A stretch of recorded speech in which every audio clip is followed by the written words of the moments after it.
आऊज़ बिल्लाहि मिनश्शैतानिर्रजीम बिस्मिल्लाहिर्रहमानिर्रहीम।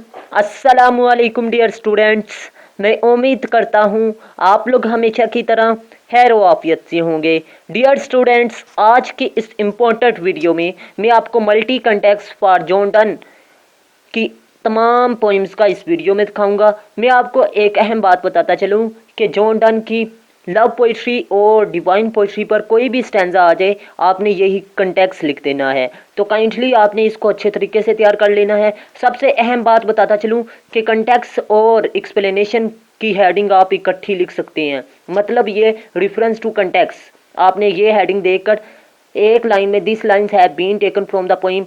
Love poetry आ रही है तो लव पोइट्री लिख देना है, डिवाइन पोइम्स आ रहा है तो डिवाइन पोइट्री आपने लिख देना है। और इसके बाद आपने रिटन बाय जॉन डन लिख देना है। इसके बाद मैं आपको बताता चलूँ कि अब ये कंटेक्स्ट भी है, रेफरेंस टू कंटेक्स्ट भी है, एक्सप्लेनेशन भी है। आप इसे कंटेक्स्ट के तौर पर भी लिख सकते हैं और एक्सप्लेनेशन के लिए ये लॉन्ग है, और सवाल में भी आप ऐड कर सकते हैं। सवाल किस में? लव पोइट्री में भी और डिवाइन पोइट्री में भी। तो अब चलते हैं और लाइन बाय लाइन ट्रांसलेट करने की कोशिश करते हैं। Done is known for being a metaphysical poet. Done जाना जाता है मेटाफिजिकल शायर के लिहाज से। नेक्स्ट कह रहा है हिज पोइट्री इज इंटरली। इंटरली का मतलब होता है जी बिल्कुल, ठीक है।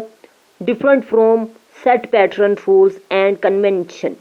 कन्वेंशंस का मतलब है कन्वेंशन, कन्वेंशन का मतलब है रस्म रवाज ऑफ द एलिजाबेथ एज। और उसकी पोइट्री जो सी है वो बिल्कुल तौर पर किसके तौर तरीके, एलिजाबेथ के तौर तरीके और रस्म रवाज से अलग है, मुख्तलिफ है।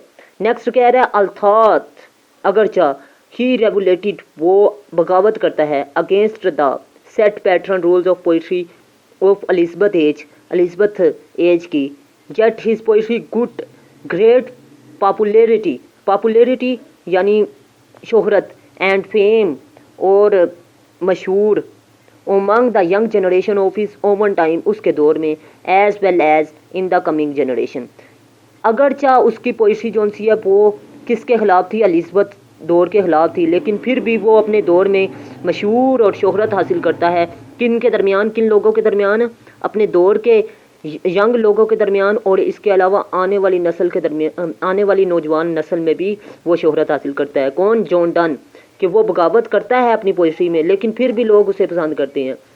एक अहम बात बताता चलूँ कि अगर आप लोग एमए इंग्लिश के नोट्स हासिल करना चाहते हैं बहुत ही इजी और टू द पॉइंट और सिंपल अल्फाज में, तो आप मेरे से कांटेक्ट कर सकते हैं। और इसके अलावा अगर आप लोग ऑनलाइन क्लासेस अटेंड करना चाहते हैं 9th से लेकर एमए इंग्लिश तक, तो आप लोग कांटेक्ट मेरे से कर सकते हैं। इंशाल्लाह ऑडियो वीडियो लेक्चर के साथ और डेली टेस्ट सिस्टम के साथ बाकायदा तौर पर क्लासेस का आगाज़ किया जा रहा है। 1 अक्टूबर से आप लोग लाजमी कंटेक्ट कीजिएगा।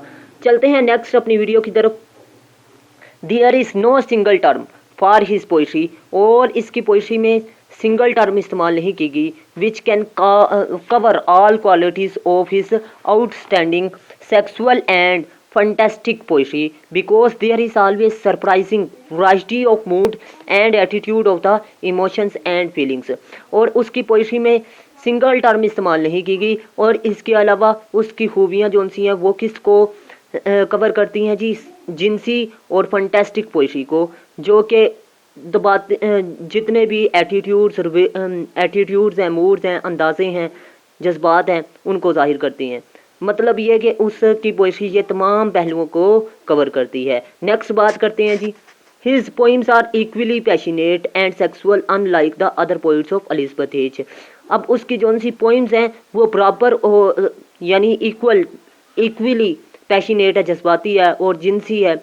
और दूसरे जिस तरह के एलिजाबेथ दौर के जितने भी शायर हैं दूसरे, वो इसे पसंद नहीं करते, लेकिन डन करता है। डन इन मौज़ूआत को अपनी पोइम्स में बयान करता है जी। डन हैज़ सक्सीडेड कामयाब होता है in bringing his name in the list of successful poets in the history of the world, because he of being metaphysical poet, एक मेटाफिजिकल शायर के लिहाज से, कि वो कामयाब हो जाता है।